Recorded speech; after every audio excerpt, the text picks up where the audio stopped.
The leather satchel felt lighter than air when Helena Parker opened it that bright May morning in 1878, and her stomach dropped like a stone into a bottomless well. The wedding fund 2 years of savings from her seamstress work. Every penny they had scraped together was gone. All that remained were a few crumpled dollar bills and a betting slip from the Silver Star Saloon dated just 3 nights prior.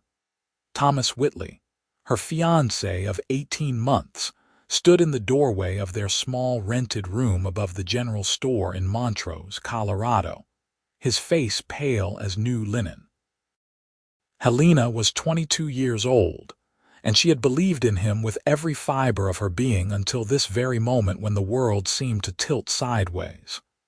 "Helena, I can explain," Thomas began, his voice already carrying that wheedling tone she had started to recognize over the past few months. "I had a sure thing, a poker game. I was going to double our money, maybe triple it. We would have had enough for a real wedding, a proper house." Her hands trembled as she held up the betting slip. "You lost $300. $300, Thomas. That was supposed to pay for our wedding, for the start of our life together." Her voice cracked despite her determination to stay strong. "How could you? It was just bad luck. One bad hand, that is all it was." He stepped toward her, reaching out, but Helena moved back. "Give me another chance. I will win it back, I promise you. Win it back." Helena's voice rose, 2 years of ignored doubts suddenly rushing to the surface. "With what money? We have nothing left." Thomas's expression hardened, the charm falling away like a discarded coat. "You know what? Maybe if you had been more supportive instead of always worrying, always questioning every little thing I do, this would not have happened. A man needs his woman to believe in him." The words struck her like a physical blow.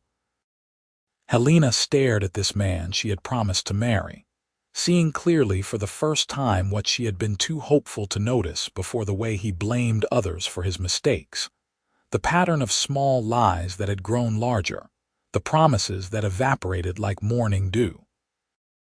"Get out," she said quietly. "Helena, you do not mean that. Get out." This time she shouted it, her voice carrying enough force that Thomas actually flinched. "I do not ever want to see you again." He left, slamming the door hard enough to rattle the windows. Helena sank onto the narrow bed and finally let herself cry, great shuddering sobs that seemed to tear something loose inside her chest. She had been so certain about their future together. She had defended him to her late mother's friends who had expressed concerns, had believed his explanations when money went missing before. Now she felt like the biggest fool in Colorado territory. When the tears finally stopped, Helena washed her face and looked at herself in the small mirror above the washbasin. Her reflection showed a young woman with dark hair pinned up sensibly, brown eyes that were red-rimmed but determined, and a face that her mother had always said showed her strength. She needed that strength now. With only $12 to her name and rent due in a week, Helena needed work immediately. She gathered her sewing kit and the few samples of her work that she kept: embroidered handkerchiefs, a finely stitched vest, a dress with delicate detail work. Montrose was a growing town, situated in a valley where the Uncompahgre River met fertile soil and cattle ranchers were building their fortunes. Surely someone needed a good seamstress. The morning sun was already hot as Helena walked down Main Street, stopping at every shop and business to inquire about work. By noon, she had been turned away from 9 establishments. Either they had no need for sewing, or they had heard about her broken engagement and considered her scandalous for throwing out her fiancé rather than standing by him. Helena was sitting on a bench outside the post office, trying to decide whether to feel defeated or furious, when a man's voice spoke behind her. "Pardon me, miss, but I could not help overhearing you asking about sewing work at the Mercantile just now." She turned to find a cowboy standing a respectful distance away, hat in his hands. He was tall and lean in the way of men who spent long days in the saddle, with sun-weathered skin and dark blonde hair that needed cutting. His eyes were a striking blue-gray, and his expression was kind. Helena guessed he was perhaps 26 or 27, with the easy confidence of someone comfortable in his own skin. "I am Frank Dawson," he continued when she did not immediately respond. "I run the Three Rivers Ranch about 5 miles north of town. My father passed 6 months ago, and I inherited the place along with 15 ranch hands who are hard on their clothes. I have been trying to keep up with mending, but I am about the worst hand with a needle you ever saw." Helena stood, smoothing her skirt.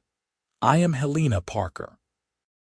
I do good work, Mr. Dawson, fair prices, and I am fast when needed." "I do not doubt it." He glanced at the sewing kit she carried. "Would you be willing to come out to the ranch and take a look at what needs doing? I can pay $1 for the visit whether you take the work or not. And if you do take it, I will make sure you get fair wages, plus I can send someone to fetch you and bring you home whenever you are needed. $1 just for looking, and steady work if she wanted it." Helena knew she should probably ask more questions, verify that this was legitimate, but desperation and instinct both told her this was an honest offer. "I can come now if that suits you." "It surely does." Frank smiled, and Helena noticed that it reached his eyes, crinkling the corners. "My horse is just over at the livery. I can rent a buggy so you do not have to ride." "I can ride," Helena said. "My father had horses before he died. I just do not own one now."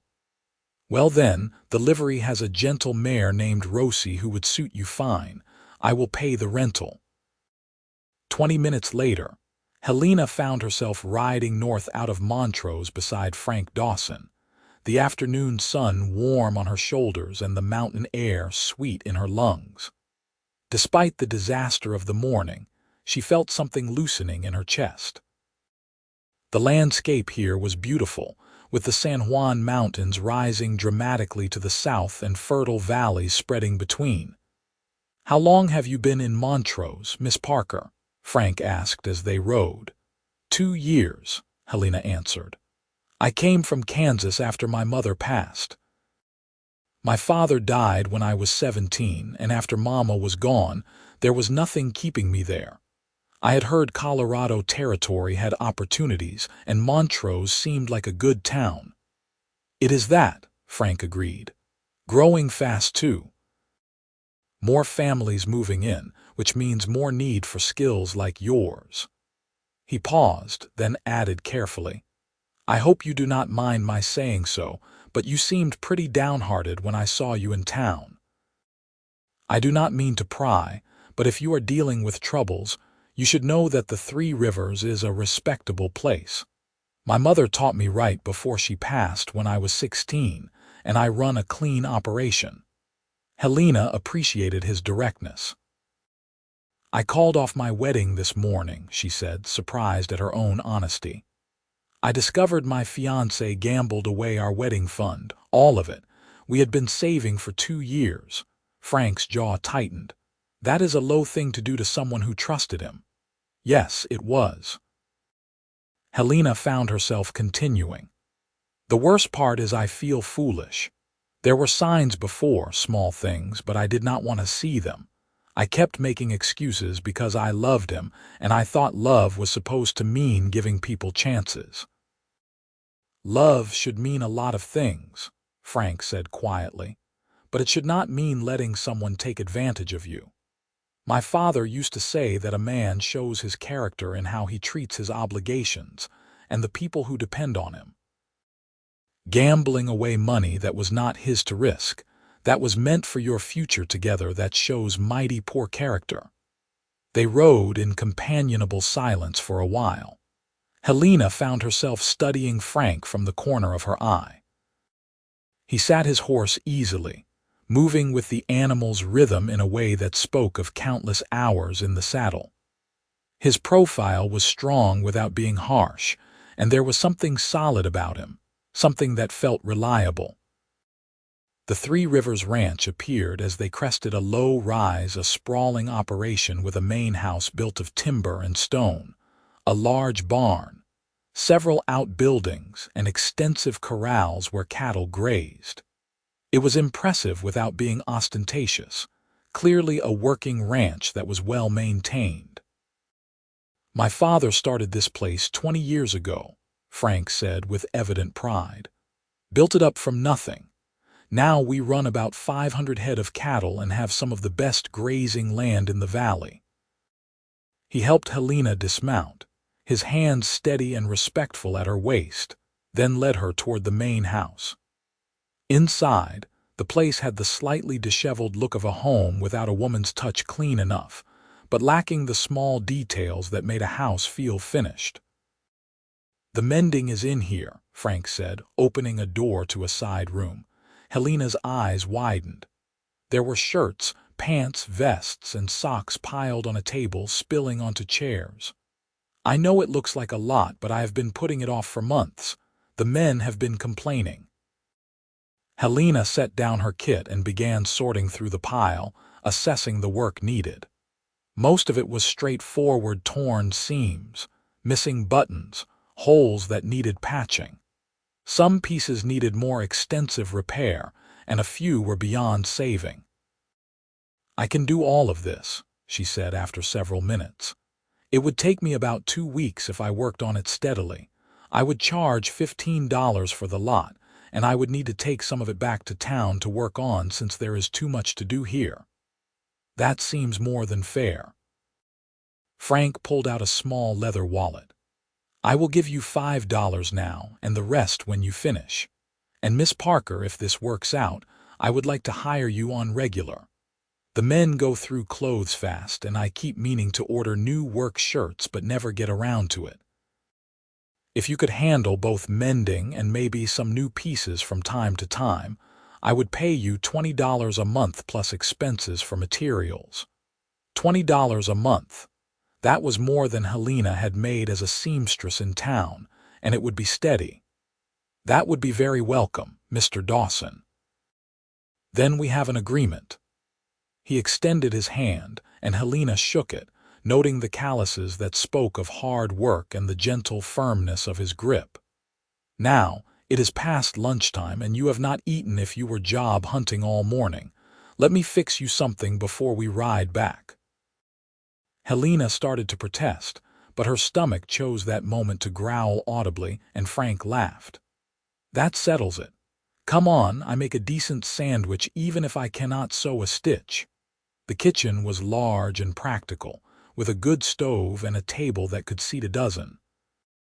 Frank put together sandwiches of cold beef, cheese, and fresh bread, adding sliced tomatoes from what he said was the garden his mother had planted years ago that he kept up in her memory.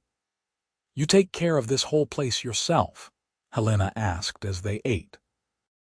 "I have a foreman, Jack Santos, who is worth his weight in gold," Frank said. "And the hands are good men.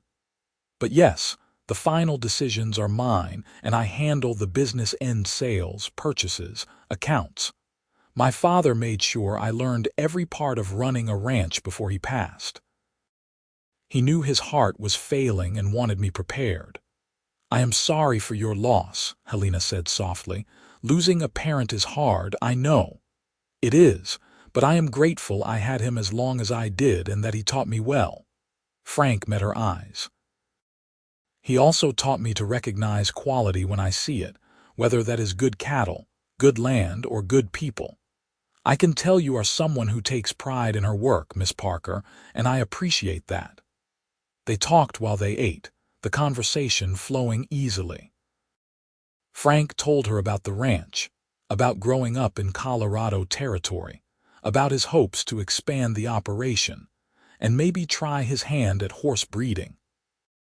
Helena found herself telling him about her childhood in Kansas, about learning to sew from her mother, about the dreams she had brought with her to Montrose that now felt altered but not destroyed.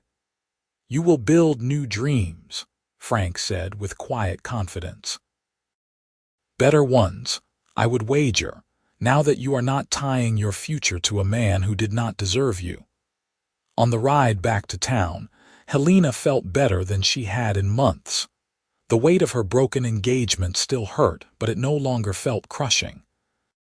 She had work, she had prospects, and she had met someone who seemed genuinely kind. When they reached the edge of Montrose, Frank slowed his horse. "Miss Parker, I hope I am not being too forward, but I want you to know that if your former fiancé gives you any trouble, you can send word to me. I know we only just met, but I do not hold with men who mistreat women, and I would be happy to help if needed." "Thank you, Mr. Dawson," Helena said, touched by the offer. "I hope it will not come to that. So do I." He tipped his hat to her. "I will send someone to town the day after tomorrow to check if you have any of the mending ready to return, and to bring you more if you want to work on it. Does that suit?" "It does." Helena spent the next 2 days sewing with fierce concentration, partly because she needed the work and partly because keeping her hands busy helped quiet her mind. She had rented a smaller, cheaper room in a boarding house run by a widow named Mrs. Chen, who asked no questions and offered Helena the use of her parlor for working. Thomas tried to see her on the second day. He appeared at the boarding house looking disheveled and contrite, with a bouquet of wilted wildflowers and a speech about how sorry he was. Helena met him at the door and did not invite him in. "I forgive you," she said, and meant it. "Holding on to anger would only hurt her. But I will not marry you, and I do not want you in my life. What you did showed me that we are not suited." "I can change, Helena. I swear I can." "Maybe you can," Helena said, "but maybe you cannot, and I am not willing to bet my future on maybe." She closed the door on his protests and returned to her sewing, her hands steady even though her heart was pounding. Later that evening, Mrs. Chen brought her tea and sat with her for a while. "You did the right thing," the older woman said. "I was married to a gambling man once before Mr. Chen. He always promised to change, but he never did. Just got better at hiding it and worse at keeping promises." As promised, a ranch hand named Pete arrived the next afternoon with a wagon. He was a cheerful man in his 40s who loaded up the finished mending and told Helena that Mr. Dawson sent his regards and wanted to know if she would be willing to come out to the ranch again the following week to measure the men for new work shirts. "He wants to order the fabric from Denver," Pete explained, "but he figures you would know best what is needed and how much." Helena agreed readily. The work was exactly what she needed, and she could not deny that the prospect of seeing Frank Dawson again held a certain appeal. Over the following weeks, as spring gave way to summer, Helena became a regular presence at the Three Rivers Ranch. She would ride out twice a week, sometimes staying the whole day to work on projects that were easier to do on site. Frank was always respectful, always kind, and slowly Helena realized she was looking forward to their conversations as much as the work itself. He would find excuses to check on her progress, bringing her cool water on hot days or showing her some new foal or particularly fine bull calf. They talked about everything: books they had read, places they wanted to see, memories of their parents, dreams for the future. "Have you ever thought about leaving Colorado?" Helena asked him one afternoon in late June as they sat on the porch of the main house, taking a break from the heat. "Not seriously," Frank admitted. "This land gets in your blood. I traveled some when I was younger, saw Denver and Colorado Springs, even made it to Santa Fe once. But I always wanted to come back here. This is home." He glanced at her. "What about you? Do you think you will stay in Montrose?" "I think so," Helena said slowly. "When I first came here, I was running from grief, but now I feel like I am building towards something instead of running from something, if that makes sense." "It does." Frank was quiet for a moment, then said, "Helena, I need to tell you something." Her heart jumped a little at the serious tone in his voice, and the fact that he had used her first name. They had progressed to given names about a week prior. At his gentle insistence, that formality seemed silly when they talked so often. "I heard in town that your former fiancé has been saying things," Frank continued, his jaw tight, "claiming you broke off the engagement over nothing, that you are a difficult woman with impossible standards. I want you to know that anyone with sense can see through that, and I am happy to set the record straight if you want me to." Helena felt a flash of anger at Thomas, but also a warm gratitude toward Frank. "Thank you, but I think the truth will come out on its own." Thomas was never good at keeping his stories straight, and he has already been seen gambling at the Silver Star again. People will draw their own conclusions. "A man like that will not change," Frank said quietly. "I have known men like him. They always think the next game, the next scheme, the next big idea will fix everything, but they never do the hard, steady work that actually builds a life." He turned to look at her directly. "You were right to walk away, Helena. You deserve someone who will build a life with you, not tear down what you are trying to create." The intensity in his eyes made Helena's breath catch. She had been aware of a growing attraction between them, a spark that seemed to brighten every time they were together, but this felt like something shifting into new territory. "Frank," she said softly, "what are you saying?" He took a breath, then reached out slowly to take her hand. His palm was warm and rough against hers. "I am saying that I have come to care for you a great deal these past weeks. I know the timing might seem poor with you just out of an engagement, and I do not want to rush you or make you uncomfortable. But I also cannot keep pretending that I see you only as a seamstress I hired. You are on my mind all the time, Helena. I find myself looking for excuses to be near you, and when you are not here, the place feels empty." Helena's heart was racing now. "I care for you too," she admitted. "I have been trying not to, trying to tell myself it was too soon and I should not trust my feelings after being so wrong about Thomas. But Frank, you are nothing like him. You are steady and honest and kind, and being around you makes me feel safe in a way I have never felt before." Frank's face lit up with a smile that transformed his features. "Really, really." Helena smiled back, feeling almost giddy. "Though I meant what I said about not rushing, I need time to be sure to trust my own judgment again." "I would not want it any other way," Frank said earnestly. "I will court you proper, Helena Parker, with time and patience and all the respect you deserve. I am not going anywhere, and neither is the ranch. We can take all the time you need."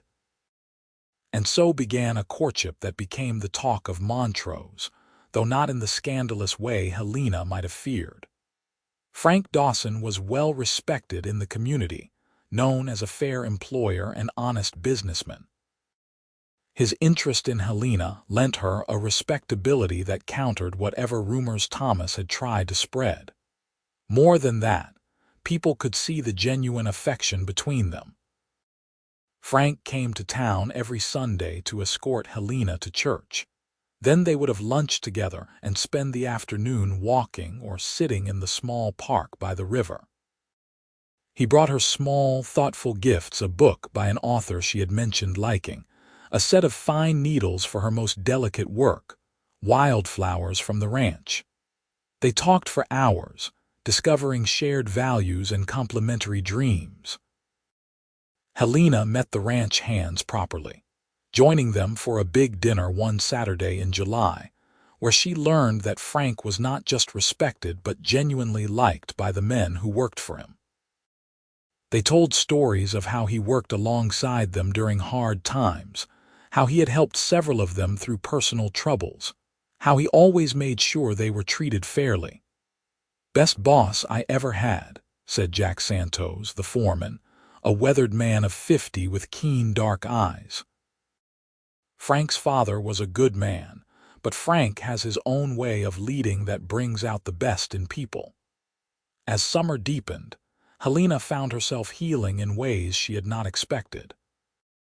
The pain of Thomas's betrayal faded, replaced by gratitude that she had discovered the truth before binding herself to him permanently. She threw herself into her work, not just mending now but creating. She made curtains for the ranch house windows, embroidered a set of napkins for Frank's table, even made a new vest for him that fit perfectly and drew compliments from everyone who saw it. "You have a real gift," Frank told her as she finished the last stitching on a shirt for him in early August. They were sitting on the porch again, the evening air cooling as the sun set behind the mountains in a glory of orange and pink. "But it is more than just skill with a needle. You put care into everything you do. These things you make, they last because you build them right the first time." "That is how my mother taught me," Helena said. "She used to say that anything worth doing was worth doing well, and that the work of your hands should be something you can be proud of. She raised a remarkable daughter." Frank shifted closer on the bench they shared.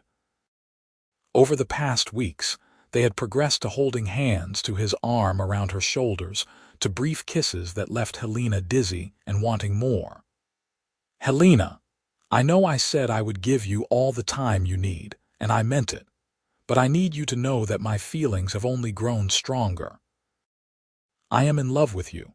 I think I started falling that first day when I saw you sitting outside the post office looking determined despite everything you were facing." Helena's eyes filled with tears, but they were happy ones. "I love you too, Frank. I think I have for weeks now, but I was afraid to say it, afraid I was fooling myself again." "You are not fooling yourself." Frank cupped her face gently with one hand. "What we have is real, Helena. It is built on honesty and respect and really knowing each other. That is not the same as falling for pretty words and empty promises." "No, it is not," Helena agreed. She leaned into his touch, then closed the distance between them to kiss him properly. Frank responded with a tenderness that made her feel cherished, his arms coming around her to hold her close. When they finally pulled apart, both were breathing hard. "Marry me," Frank said, his voice rough with emotion. "I know it has only been a few months, but I have never been more sure of anything. Marry me, Helena. Build a life here with me. Help me turn this ranch into a real home." Helena's heart was so full she thought it might burst. "Yes," she said, laughing and crying at the same time. "Yes, Frank, I will marry you." He kissed her again, then lifted her right off the ground and spun her around, both of them laughing like children. When he set her down, his eyes were bright with joy. "I want to do this right," he said. "I know you lost your wedding fund to that scoundrel, so I want you to know that I will pay for everything. Whatever kind of wedding you want, Helena, you will have it." "I do not need anything elaborate," Helena said. "Just a simple ceremony with people we care about. That is all I want. Then that is what we will have." Frank kissed her forehead. "But I am still buying you a proper ring and a new dress and anything else you want. I have been saving for years, Helena. The ranch is doing well, and I want to spend some of that on celebrating our marriage." They set the wedding date for late September, after the big cattle drive, but before the weather turned. Helena moved through the following weeks in a haze of happiness, hardly able to believe how much her life had changed in just 4 months. She sewed her own wedding dress, a simple but elegant design in cream-colored silk that Frank had insisted on ordering from San Francisco. Mrs. Chen helped with the fitting and declared it the most beautiful dress she had ever seen.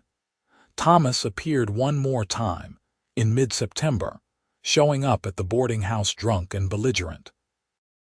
He demanded that Helena take him back, claimed that Frank was just using her and would cast her aside once he was tired of her.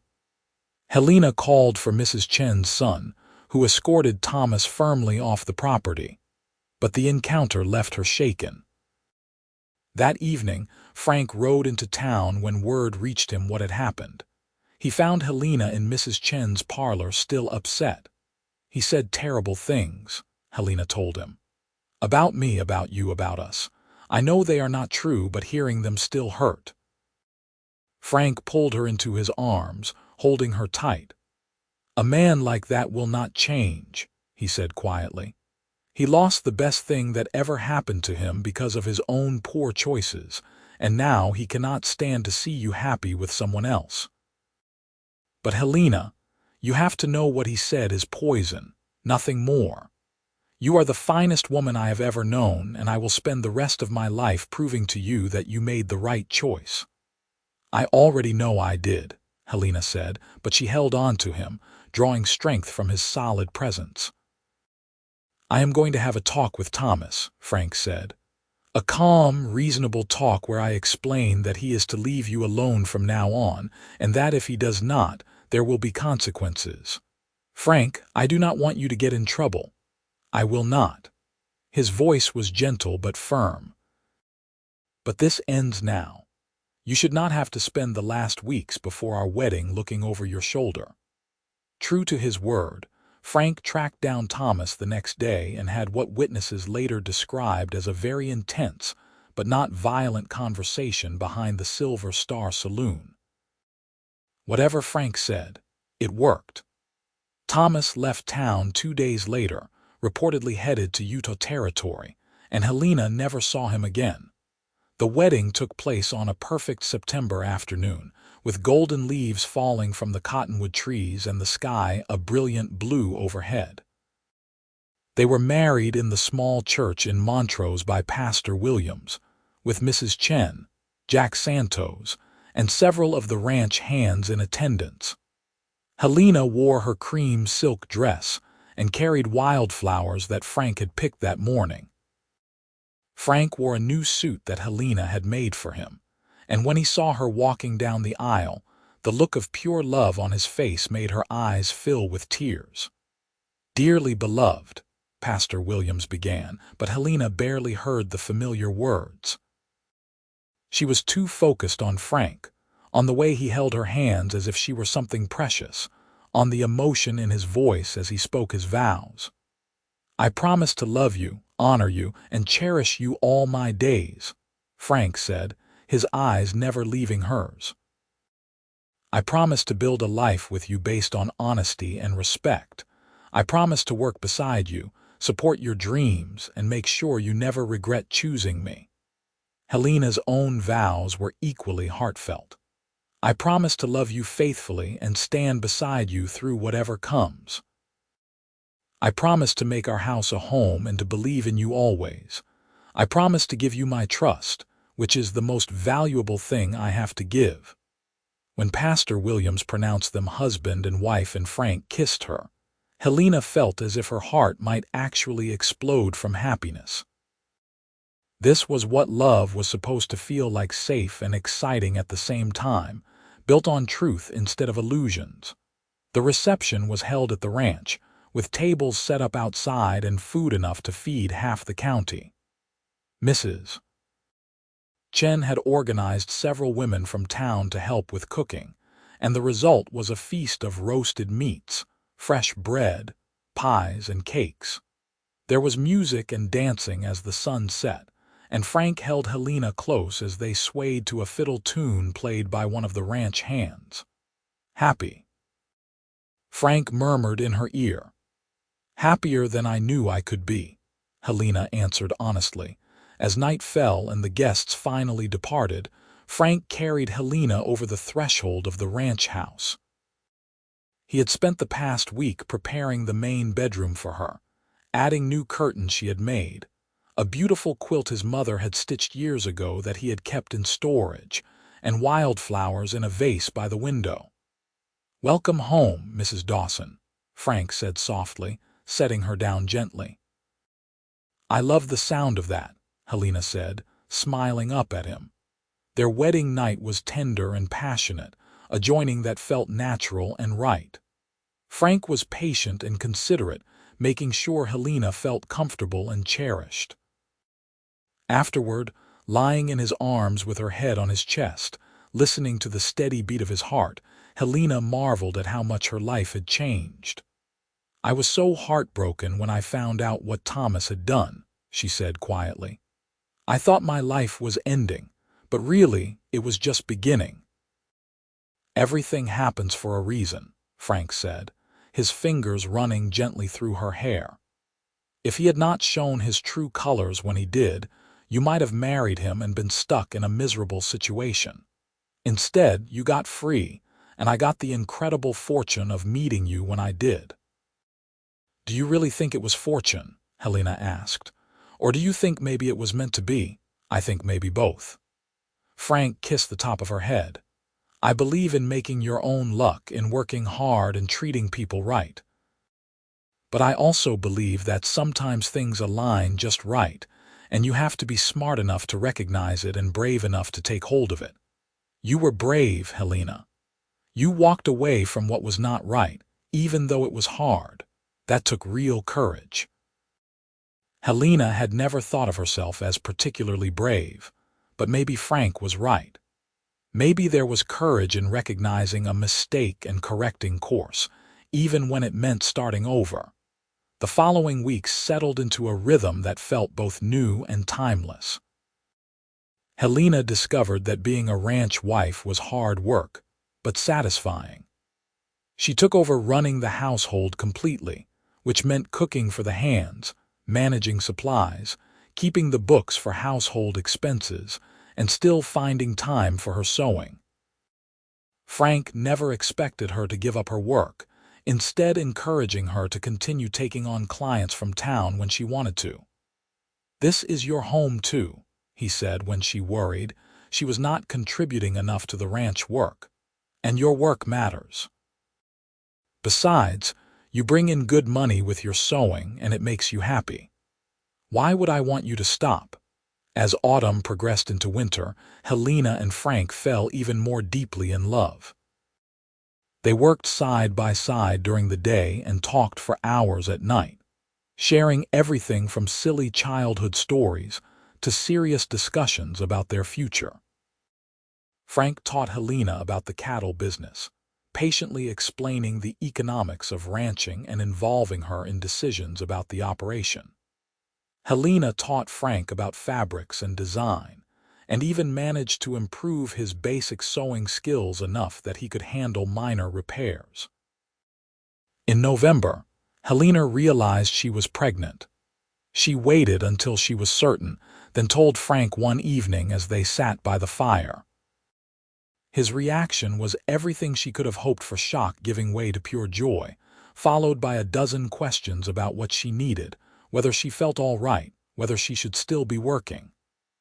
"I am pregnant, not ill," Helena said, laughing at his concern. "Women have babies all the time, Frank. I will be fine." "I know, but you are my wife, and this is our child, and I want everything to be perfect." "Everything is already perfect," Helena said softly, taking his hand and placing it on her still flat stomach. "We have each other. We have this beautiful place, and now we are going to have a family. What more could we possibly need?" The winter was mild by Colorado standards, and Helena stayed busy preparing for the baby. She sewed tiny clothes and blankets, transforming a small room next to their bedroom into a nursery. Frank built a beautiful cradle from oak, spending hours sanding and polishing until it was perfectly smooth. They argued cheerfully about names, finally settling on Samuel if it was a boy and Rose if it was a girl. In late May of 1879, just over a year after Helena had discovered Thomas's betrayal and met Frank, she gave birth to a healthy baby boy. Samuel Frank Dawson entered the world with a lusty cry and a full head of dark hair. Frank was present for the birth, holding Helena's hand and looking awed and terrified in equal measure. "You did it," he said wonderingly when the midwife placed Samuel in Helena's arms. "He is perfect." "You are perfect. We did it," Helena corrected, exhausted but happier than she had ever been. We made him together, and we will raise him together. Samuel grew into a bright, active child who loved following his father around the ranch and cuddling in his mother's lap while she sewed. Helena had never imagined herself as a mother, but she took to it naturally, finding joy in the small moments, teaching Samuel his letters, watching Frank teach him to ride, listening to his endless questions about everything. 2 years later, they had a daughter, Lily Catherine, who had Helena's dark hair and Frank's blue-gray eyes. She was followed 3 years after that by another son, Matthew, who was quieter than his siblings but had a talent for sketching that delighted both his parents. The ranch prospered under Frank's management, growing steadily until it was one of the most successful operations in the valley. Frank proved to be as good a businessman as his father, but with his own innovations.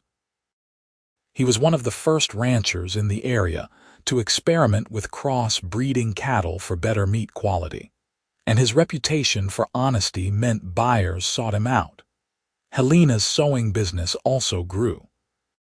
She took on select commissions from wealthy ranchers' wives, creating elaborate dresses and fine embroidery that commanded premium prices.